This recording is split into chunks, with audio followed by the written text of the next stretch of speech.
colocar os comentários na tela, não vou lê-los. No segundo bloco a gente vai ler e também vou fazer mais perguntas para complementar e a gente aprofundar a PEC 66, né?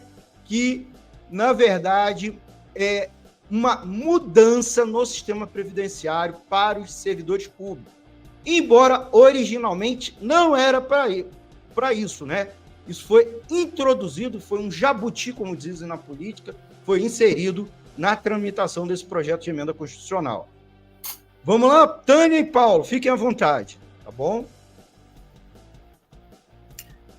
Então, Almir, nesse primeiro momento aí, a gente vai fazer um esboço aí da reforma administrativa, né? E aí depois, quem vai ficar com essa primeira tarefa sou eu, e depois a companheira Tânia vai detalhar aí alguns elementos aí da reforma da Previdência. Em outro momento, a ideia é que eu faça uma discussão sobre as regras de transição, que são importantes aí saber, e também apresentar aí um calendário, um programa de lutas aí, minimamente ao final aí da nossa intervenção. Mais ou menos assim que a gente desenhou aí a nossa exposição aqui, tá certo? Se puder passar já para a tela seguinte para a gente ganhar nosso tempo. Então, assim, para quem nos assiste, o Estado brasileiro, com diferentes governos, vem fazendo reformas na forma de gestão de pessoas, na forma com que as pessoas vão se relacionar com o serviço público, de qual é a característica de serviço público que vai ser apresentado, né? Então, tem hoje no Congresso Nacional uma PEC que é chamada PEC 32, ela é ainda de Bolsonaro, e ela tem o que no seu conjunto de propostas da PEC? Por exemplo, acabar com a estabilidade do serviço público, algo que é gravíssimo, né? Vai ter estabilidade só para aquelas carreiras típicas de Estado. O que é carreira típica de Estado? É a nata da nata do serviço público, é ali juízes, promotores, oficiais da diplomacia, é aquilo que toca o Estado burguês. Não é aquilo que é feito, por exemplo, por um professor, que perderia a estabilidade, não é aquilo que é feito por um médico, que perderia a estabilidade, não é aquilo que era feito, por exemplo, por um fiscal do meio ambiente, que pode multar políticos e está sujeito a ser demitido. Então, quando a gente perde a estabilidade, como está proposto na reforma, é um ataque muito grande a nós, né? Cria também a figura aí cria-se a figura de quem? Do servidor temporário ou por tempo determinado, contrataria-se por tempo determinado ou por tempo indeterminado. Isso é muito grave, ou seja, acaba com a estabilidade e cria essas figuras. Ao passo que, por exemplo, hoje todos os servidores têm um regime próprio de aposentadoria. Acabaria com isso. Só teria as carreiras típicas de Estado. Um outro elemento que se tem também nessa reforma é que, qual que é a grande questão? Ela propõe uma coisa que o STF já derrubou, redução de salário com redução de jornada de trabalho. Qual que é o problema disso? Para quem é da educação vai entender facilmente, que a gente tem hora de planejamento que possivelmente os governos vão atacar essas horas de planejamento. Por exemplo, os professores que são dedicação exclusiva nas universidades, institutos federais e em vários outros estados, eles, com certeza, já, além de ser atacado na questão da estabilidade, vão ser atacados também na redução dos seus salários com jornada de trabalho, acabando com a dedicação exclusiva nas universidades, né? Então, a pergunta aí também, que foi muito veiculada na época, isso valerá só para futuros servidores? Não. Nós temos que dizer categoricamente que não. Por quê? Existe uma série de medidas lá que iriam atacar de imediato, inclusive, os atuais servidores públicos. Por exemplo, ia restringir as férias a 30 dias. Pode parecer estranho. Férias 30 dias é o que acontece. Mas existem profissões que trabalham, por exemplo, com raio-x, que eles têm a cada 6 meses o direito a 20 dias de férias. Por quê? Porque eles trabalham em ambientes insalubres. Então, eles têm esse direito às férias. Os professores hoje das universidades e institutos federais têm o direito a 45 dias de férias. Inclusive, professores do Maranhão também têm. Então, é um ataque brutal a isso. Uma coisa que, para a gente aqui deixar claro também nessa reforma, daria o poder para o presidente de extinguir ou transformar ou fundir autarquias e fundações. Aqui, para só exemplificar, o que é uma autarquia? Uma universidade é uma autarquia. Ou seja, o governo poderia, por decreto, ter o poder de extinguir uma universidade. Seria um ataque assim, brutal a nós, né? E essa que eu falo, que é de 2020, foi um projeto inicial de Bolsonaro. O governo Lula, de maneira fatiada, vem aplicando essa reforma. Por exemplo, ele estabelece uma meta através de uma portaria produtivista, de que o gestor, o chefe do servidor, pode dizer que ele vai ter que trabalhar somente, vai ter que trabalhar por meta e não por jornada de trabalho. Ou seja, ele tem que trabalhar por meta, pode ser que ele vai ter que trabalhar além da jornada sem receber hora extra. Então, isso é um problema, né? A portaria 5.027, ela é um ataque em qual sentido, né? Porque ele vai exigir que para ter a progressão no serviço, ou seja, a progressão salarial, você vai ter que ter anos, mas também vai ter que ter avaliação periódica de desempenho, como se a gente não trabalhasse e trabalhasse muito nesses aspectos. E o detalhe, a reforma administrativa hoje, que é defendida pelo Lira e o Congresso Nacional, ela prevê que vai ter diretrizes unificadas nacionais, gerais, que a União vai estabelecer para os estados e municípios. Qual que é o problema disso? Isso fere o Pacto Federativo de autonomia para os estados e municípios, no sentido de que eles têm que ter autonomia para legislar sobre gestão de pessoal lá, porque ele compreende como vai estar lá. E, para a gente, isso significa um brutal desmonte, porque por trás disso, toda essa lógica que vem sendo desenvolvida, se insere uma lógica de terceirização, precarização, de rebaixamento de salário, porque vai dificultar, inclusive, essa portaria que eu cito aqui, a 5.127, ela tem a lógica de aumentar o tempo para a pessoa progredir na carreira. Então, para abaixar o salário, dificultando, assim, essa progressão e dificultando a vida aí do servidor, né? E aí, com quais dois principais argumentos? Passa para a gente aí a tela próxima, Almir, por gentileza. Uhum. O primeiro argumento era que o Estado brasileiro é inchado em número de servidores. Isso é uma falácia, né? O primeiro argumento que eles usavam é esse, né? Se a gente olhar aqui, o verdinho é o 1, 2, 3, 4, 5.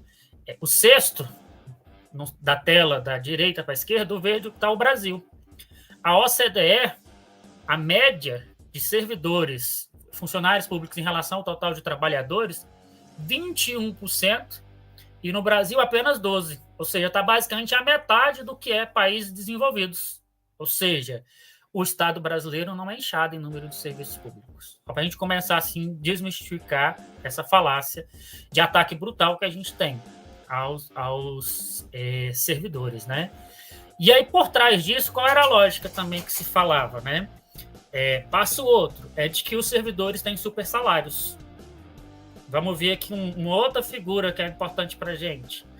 Os servidores, está dizendo que a gente tem super salário. No entanto, 70% dos servidores públicos recebem até 5 salários mínimos, sendo que cerca de 56% recebem um pouco mais de 2 salários mínimos hoje no Brasil.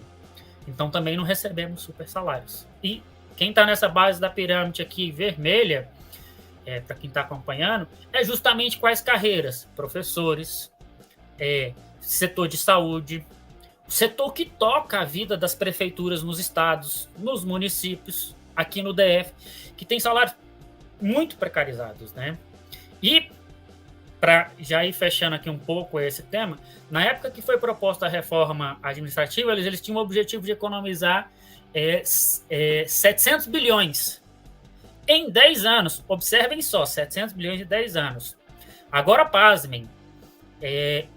Pasmem aqui uma coisa. Só no ano, dados do TCU, não é dados que a gente está produzindo, é órgão de fiscalização do governo federal. Só no ano de 2022 foi dado de isenção, que virou lucro, para grandes empresários, 581 bilhões de reais. Ou seja, em 10 anos eles queriam economizar 700 bi com a reforma que ia atacar, prejudicar os serviços públicos, deixar de atender a população, mas em um ano só eles dão quase 600 bilhões, o que equivaleria ao que eles querem economizar em 10. Ou seja, é de um ataque brutal para poder manter a taxa de lucratividade desses empresários, daqueles que já têm negócios de terceirização no serviço público. Então, assim, para a gente é parte da nossa luta contra a reforma administrativa, que hoje é tocada pelo governo federal, o governo Lula, de maneira fatiada, porque não quer enfrentar o conjunto do movimento e conta com parte do apoio do Congresso Nacional. E é lastimável o papel hoje que tem sido cumprido o governo federal, atacar greves e por aí vai indo, né, a fim de aplicar essa reforma administrativa. Para concluir, né, nesse momento, a reforma administrativa ela tem um dado, por exemplo, o CNU foi feito o concurso agora e ela criou lá... O Concurso Nacional Unificado, né? Isso. CNU, Concurso Nacional Unificado, ele criou lá o cargo temporário, coisa que não existia. Por exemplo, o cargo de AFT, Auditor Fiscal do Trabalho, está lá escrito, pode ser chamado para ocupar uma vaga temporária. Qual o problema disso? Se tem a vaga por temporário, é porque tem a vaga por efetiva, mas recebendo menos e sem ter as condições de trabalho igual de um servidor efetivo. Essa é a minha contribuição aqui inicial. Passo aí para a Tânia, dando essa localizada mais geral. Vamos seguindo aqui, tratando desse tema tão importante. Então, do que trata essa PEC 66? Como já foi dito pelo Paulo, é mais um ataque à classe trabalhadora, porque essa PEC, originalmente, era a PEC do calote. O objetivo era aliviar a dívida dos municípios, mas daí um senador, que é o Jader Barbalho, teve a maravilhosa ideia de colocar como compulsória a emenda constitucional 103 de 2019, que é a reforma da Previdência de Bolsonaro, compulsoriamente para todos os estados e municípios que ainda não haviam aplicado essa reforma, e aumentando sobremaneira a desvinculação das receitas. Próximo slide, por favor, Almir, para ficar mais didática aqui nossa apresentação. Então, assim, foi feita uma alteração, né, na Constituição, que passa a vigorar no artigo 40A, que todas as mesmas regras da emenda constitucional 103 serão aplicadas, né, para todos os estados e municípios. Somente aqueles estados e municípios que já contam com regras mais rigorosas que não aplicarão, não será implementada essa emenda. Então, temos aí regras muito duras com a questão da idade, tempo mínimo de contribuição, dos cálculos dos proventos e das alíquotas. Então, e prevendo também regras de transições, mas porque nesse sistema que nós vivemos, gente, no sistema capitalista, nenhum direito adquirido, ele é adquirido ad eterno. Ele realmente, esses direitos, eles são conquistados e nós estamos vendo a retirada deles agora. Então, regras muito duras para quem já está no serviço público. E com um prazo de adequação, gente, com a aprovação da PEC 66, essa aplicação é imediata e no prazo máximo de 18 meses. Próximo, por favor. Então, nós percebemos que essa PEC 66 foi aprovada no dia 14 de agosto, agora de 2024, bem recente, com o apoio dos senadores do PT ao PL. E, como eu já disse, o objetivo inicial era apenas de tratar de um alívio para a dívida dos municípios e essa ideia de colocar compulsoriamente essa reforma da Previdência de Bolsonaro para todos os íbios. Então, gente, o desenho do nosso sistema previdenciário foi elaborado na Constituição de 88, mas, próximo slide, tá bom, Naomi? Mas nós estamos acompanhando diversas emendas constitucionais. Essas emendas aconteceram em 93, 98 no governo FHC, mas foi em 2003, já no governo Lula, onde foi um ataque assim mais profundo aos servidores públicos, porque nessa emenda de 2003 estabeleceu-se o fim da integralidade e da paridade. Então, foi associado à idade. Agora, o servidor, para se aposentar, precisa ter um tempo de contribuição, uma idade mínima. E, para o cálculo dos proventos, foi estabelecido uma média do cálculo dos 80% dos salários. Em 2012, foi criada também no governo Lula a Previdência Complementar, teve mais uma reforma em 2015, e agora o Bolsonaro elaborou a de 2019. Então, assim, nós percebemos que uma média de a cada 4 anos, 4, 5 anos, são feitas reformas da Previdência, e sempre promovendo um ataque brutal para a classe trabalhadora, para os servidores públicos, sobremaneira. Próximo slide. Então, como que fica... vamos fazer um comparativo aqui da regra atual com a regra da Emenda Constitucional 103 de 2019. Então, para os servidores gerais, gente, para os servidores em geral, a regra atual é o seguinte: 60 anos, a idade mínima. Com a reforma, passa a ser 65. Para os homens. Para as mulheres, a regra atual é 55, passa a ser 62. Agora, veja especificamente para o magistério, que é o nosso público. Passa para os homens de 55, aumenta para 60 anos. Então, o professor precisa ter o mínimo de 60 anos de idade. As mulheres, atualmente, é o mínimo de 50 e passa para 57. Então, analisando e colocando aqui para a nossa realidade, imaginem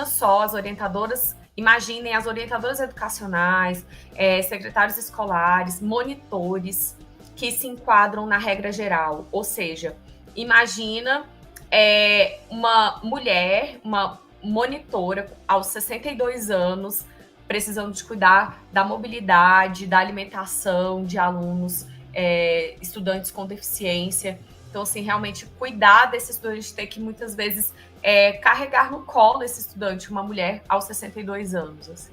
E o outro ataque que é perceptível é uma redução para o magistério público da diferença entre homens e mulheres, ou seja, uma professora, de acordo com essa emenda constitucional, se aposentaria aos 57 anos. E os homens aos 60, ou seja, reduzindo. Então, o ataque é para as mulheres, reduzindo a idade aí da diferença entre homens e mulheres, que é de 5 anos, atualmente, agora passaria a ser de apenas 3 anos. Próximo slide. Agora, o cálculo dos proventos, gente. Então, assim, atualmente é uma média dos 80 maiores salários. E passa a ser, com a nova regra, uma média dos 100 salários. Ou seja, ao longo da carreira, você tem uma progressão. Então, você começa a carreira com um salário menor. Então, assim, com a regra atual dos 80 maiores salários, você exclui, de certa maneira, os menores salários, mas com 100% da média aritmética, você tem uma redução, porque você acaba incluindo no cálculo os seus salários menores.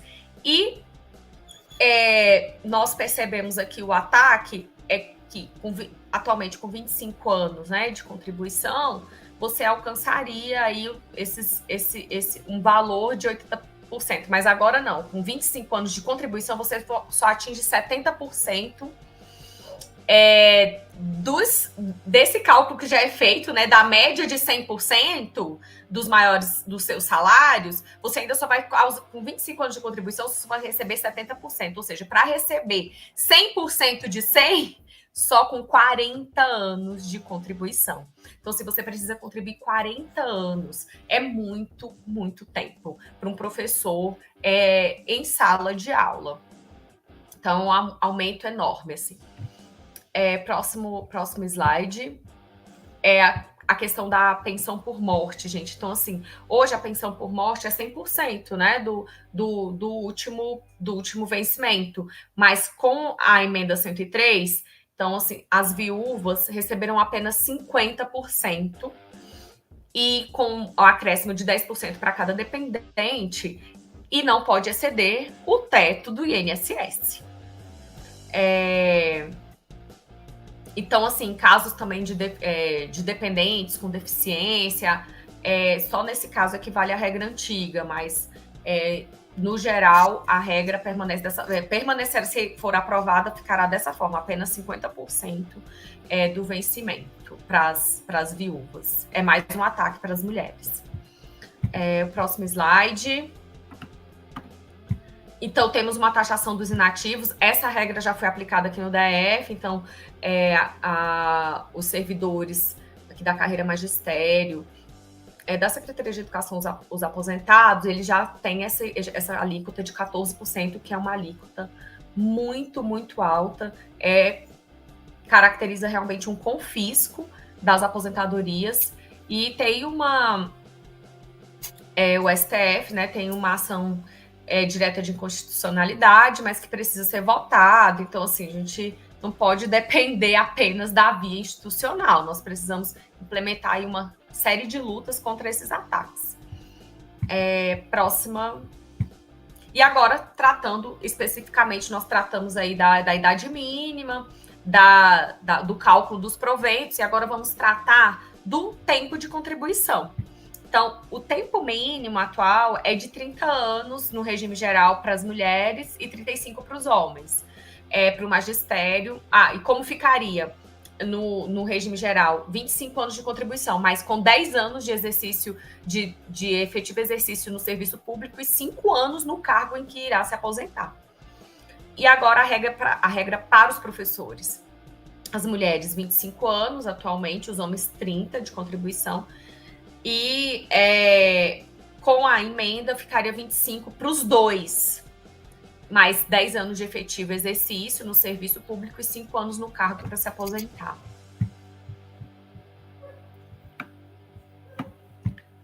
E é isso, no geral, o Paulo agora explicará e detalhará melhor agora, gente, as regras de transição. Nós temos aí regras para os efetivos e regras para os professores temporários. Então, vamos detalhar agora com o Paulo. Obrigada, Paulo. E Almir, como é que estamos aí de tempo? Só para me dar um feedback. Tá acabando. Um minuto? Ixi! Então, assim, de maneira muito breve aqui, tem 2 regras de transição para os servidores públicos e 4 regras para os servidores, para os regime temporário. O colega que é regime temporário, diga de passagem, hoje cerca de 70% dos profissionais de educação, professores, estão em regime temporário. Os governos não fazem concurso e vão lá e colocam eles. Eles então vão para onde?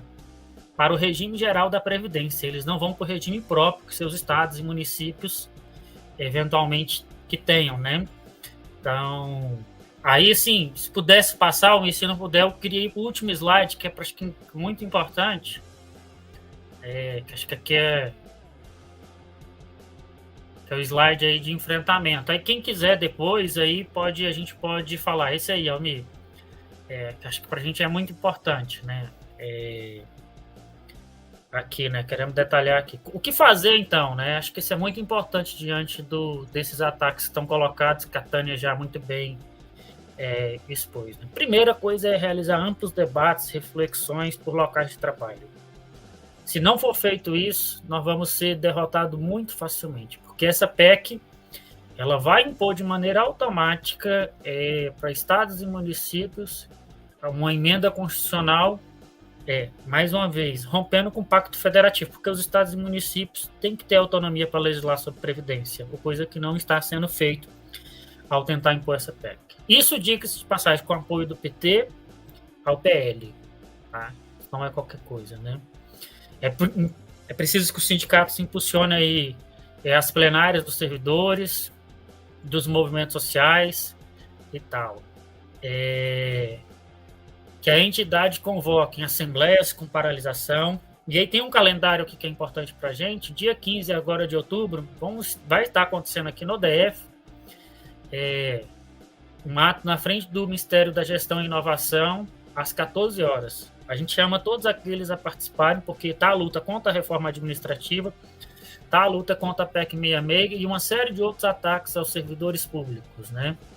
24 de outubro tem ato nos estados, em especial aqui no DF, no anexo 2 da Câmara. É muito importante aqui, nós queremos fazer esse diálogo com aqueles que são servidores públicos de outras entidades, que cobre da direção dos seus sindicatos, que realize paralisação nesse dia. Porque a paralisação vai ser fundamental para dar uma resposta para o Congresso e para o governo, porque o objetivo deles votarem a PEC 66, que já foi aprovada no Senado, era pós-eleições municipais, como já aconteceu em boa parte do Brasil, as eleições municipais, de tocar todo vapor as medidas contra as medidas que a PEC 66 quer implementar, né? Então, a gente precisa fazer muita pressão e que esse dia se torne de mobilização. Que o nosso sindicato, inclusive, nós estamos cobrando que o Simpro-DF faça mobilização, paralisação nesse dia, né? E aqui é importante para nós, né? Fazer isso. Também a gente tem que fazer um amplo chamado aqui para que as centrais sindicais façam paralisação geral e, quiçá, uma greve geral para derrotar os ataques que tem colocado aí e fazer amplas campanhas de mídia, rádio, TV. Isso aqui que a gente está fazendo é parte dessa campanha da luta contra. E é muito importante que todos os sindicatos, centrais sindicais, se somem àquilo que a Conlutas vem fazendo, exigindo do governo Lula que revogue a reforma de Bolsonaro da Previdência, a emenda constitucional 103. Inclusive, Lula, no seu discurso de campanha, dizia isso, né, que faria revogaço das medidas de Bolsonaro. Pelo contrário, a gente não viu nada disso. A gente está vendo ele implementar a reforma administrativa, está vendo ele implementar uma série de outros ataques de outras áreas, inclusive ambiental, contra nossos trabalhadores. Então, vamos à luta, construir aqui um forte calendário de luta, uma jornada de lutas, para que a gente possa dar uma resposta à altura ao Congresso e ao capitalismo que nos ataca cotidianamente e quer retirar mais direitos nossos. Muito bem, nós ouvimos o Paulo Reis e a Tânia Lima explicando com detalhes o que é a PEC 66, o contexto dela, as consequências. Nós vamos agora a um breve intervalo para as campanhas da rádio. Antes disso, eu queria pedir a você que está nos acompanhando na live, ou depois, porque o vídeo vai ficar salvo nas plataformas, e depois vamos disponibilizar o áudio em formato podcast.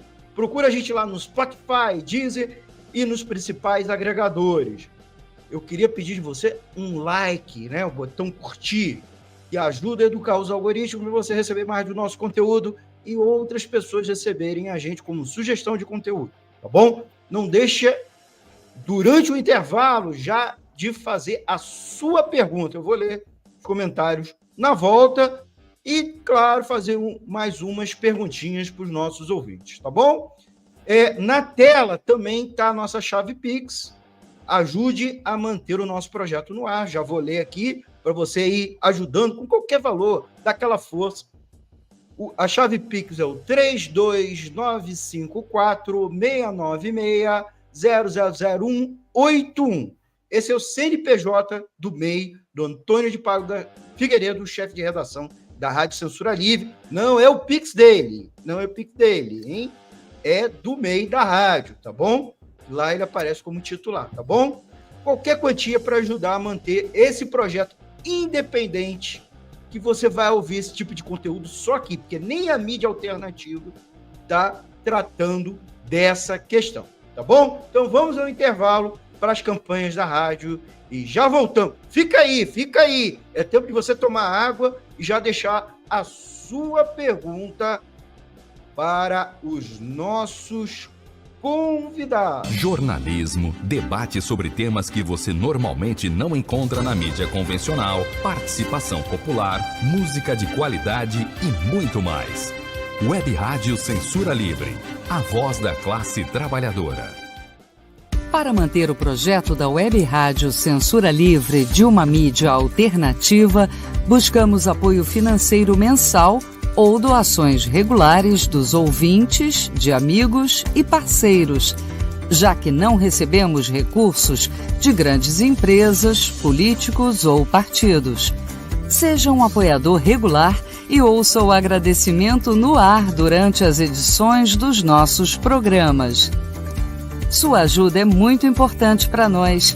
Enviamos prestação de contas mensal aos nossos apoiadores. Temos uma vaquinha virtual permanente. Anote o endereço virtual apoia.se/CL Web Rádio. apoia.se/CL Web Rádio. Saiba mais sobre a emissora no WhatsApp 21 96553 8908. Web Rádio Censura Livre, a voz da classe trabalhadora. Acompanhe a programação da Web Rádio Censura Livre no site www.clwebradio.com, no aplicativo exclusivo para ouvir rádio no celular, tablet e Smart TV. A emissora também está no Radiosnet, um dos maiores aplicativos para esta finalidade, na nossa página no Facebook e no canal da emissora no YouTube. Acesse o nosso canal escrevendo youtube.com/c/Censura Livre, tudo junto. Inscreva-se no canal e acione o sininho para receber as notificações de novos vídeos. Web Rádio Censura Livre, a voz da classe trabalhadora. Voltamos com o segundo bloco aqui do Economia